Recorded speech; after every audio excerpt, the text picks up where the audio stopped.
അദ്ദേഹം എനിക്ക് തോന്നുന്നു കേരളത്തിലെ സർക്കാർ ആശുപത്രികൾ ആ നിലയിൽ സന്ദർശിക്കുകയോ കാര്യങ്ങൾ മനസ്സിലാക്കുകയോ ചെയ്തിട്ടില്ല എന്നാണ് തോന്നുന്നത്. പല സന്നദ്ധ സംഘടനകളും പല സഹായങ്ങളും ആശുപത്രികൾ ചെയ്യുന്നുണ്ട്. ഇതൊന്നും മനസ്സിലാക്കിയിട്ടില്ല. അത് രോഗികൾക്കും കൂട്ടിരിപ്പുകാർക്കും വലിയ ആശ്വാസമാണ്. ഡിവൈഎഫ്ഐയുടെ ഈ പ്രവർത്തനത്തെ രാഷ്ട്രീയത്തിന് അതീതമായി കേരളം സ്വീകരിച്ചതാണ്. ആരോഗ്യമന്ത്രിയോട് എനിക്ക് ഒരൊറ്റ അഭ്യർത്ഥന മാത്രമേ ഉള്ളൂ, ദയവായി അന്നം മുടക്കരുത്, അന്നം മുടക്കിയ സർക്കാരാണ് എന്ന് പറയിപ്പിക്കരുത്. അങ്ങനെ ഒരു നിലപാട് സ്വീകരിച്ചാൽ അത് ജനം സ്വീകരിക്കില്ല, അത്രേ പറയാം.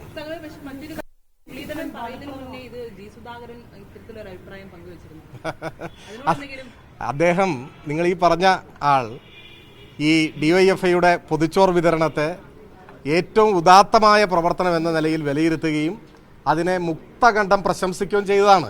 അതിപ്പോഴും പൊതു ഇടങ്ങളിൽ ആ പ്രതികരണമുണ്ട്, അതുപോലെയുണ്ട്. ആ അഭിപ്രായത്തിൽ നിന്ന് അദ്ദേഹം മാറിയിട്ടുണ്ടെങ്കിൽ അതെന്തുകൊണ്ടാണെന്നുള്ളത് അദ്ദേഹം തന്നെ വിശദീകരിക്കേണ്ടതാണ്. എനിക്കതിൽ കൂടുതലൊന്നും പറയാനില്ല. അത് നിങ്ങളങ്ങനെ വിശേഷിപ്പിച്ചാൽ ഞാൻ അതിനോട് എതിർക്കൊന്നുമില്ല. ഞാനിപ്പോൾ പറയാനുള്ള കാര്യം പറഞ്ഞു കഴിഞ്ഞു.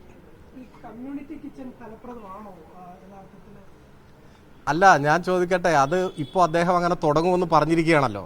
അതൊക്കെ യാഥാർത്ഥ്യമായി വന്നാലല്ലേ നമുക്ക് പറയാൻ പറ്റൂ. ഞാനതിൽ മുൻവിധിയൊന്നും കാണുന്നില്ല. പക്ഷെ നിലവിൽ കേരളീയ സമൂഹം സ്വീകരിച്ച ഒരു സന്നദ്ധ പ്രവർത്തനമാണത്. ഇതിപ്പോൾ പൊതിച്ചോറിൻ്റെ കാര്യത്തിൽ മാത്രമല്ലെന്നേ, കേരളത്തിൽ ഏറ്റവും കൂടുതൽ രക്തം ദാനം ചെയ്യുന്ന സംഘടന ഏതാ? നിങ്ങളൊന്ന് പരിശോധിച്ച് നോക്ക്. വർഷങ്ങളായി ഡിവൈഎഫ്ഐ ആണ്. ഡിവൈഎഫ്ഐ അതിന് ആരോഗ്യവകുപ്പ് ഒരു അവാർഡ് കൊടുക്കുന്നുണ്ട് കേരളത്തിൽ. ആ അവാർഡ് എല്ലാ വർഷവും ഡിവൈഎഫ്ഐ അല്ലേ ഏറ്റുവാങ്ങുന്നത്. അപ്പോൾ ഇനി മുതൽ അതും വേണ്ട എന്ന് പറയുമോ? പൊതിച്ചോറ് മാത്രമല്ല ഡിവൈഎഫ്ഐ കൊടുക്കുന്നത്. രക്തദാനം, നേത്രദാനം, പൊതിച്ചോറ്, ഇങ്ങനെ ഒട്ടേറെ പ്രവർത്തനങ്ങൾ നടത്തുന്നുണ്ട്. അദ്ദേഹം മറ്റത് മനസ്സിലാക്കി കാണില്ല. ഇനി നാളെ രക്തദാനം പാടില്ല എന്ന് പറയുമോ? നമുക്ക് അത്ഭുതപ്പെടണം. ഇത് എന്തൊക്കെയാണ് വരാൻ പോകുന്നത് പറയാൻ കഴിയില്ല.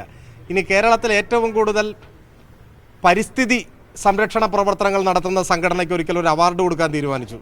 അന്ന് മുഖ്യമന്ത്രി ബഹുമാന്യനായ ഉമ്മൻചാണ്ടിയായിരുന്നു.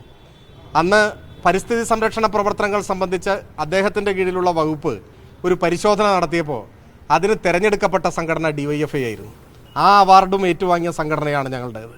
അപ്പോൾ പരിസ്ഥിതി സംരക്ഷണം, പൊതിച്ചോറ് വിതരണം, രക്തദാനം, നേത്രദാനം എന്നു വേണ്ട എല്ലാ ജീവകാരുണ്യ പ്രവർത്തനങ്ങൾ, പരിസ്ഥിതി സംരക്ഷണ പ്രവർത്തനങ്ങൾ ഒക്കെ ഏറ്റെടുത്തുകൊണ്ടാണ് ഡിവൈഎഫ്ഐ മുൻപോട്ട് പോയത്. അതിന് സമൂഹം വലിയ അംഗീകാരം കൊടുക്കുന്നുണ്ട്. അത് രാഷ്ട്രീയത്തിന് അതീതമാണ്. കക്ഷി രാഷ്ട്രീയത്തിൻ്റെ നിറം പിടിപ്പിച്ച കണ്ണടയിൽ കൂടി ഇത്തരം കാര്യങ്ങളെ കാണരുത്. വിശാലമായി ചിന്തിക്കാൻ ഭരണത്തിലിരിക്കുന്നവർ തയ്യാറാവണം എന്നാണ് പറയുന്നത്.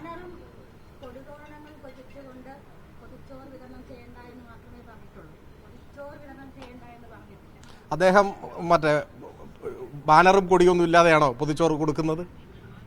എന്താ അവർ കൊടുക്കാത്തത്? പറയട്ടെ,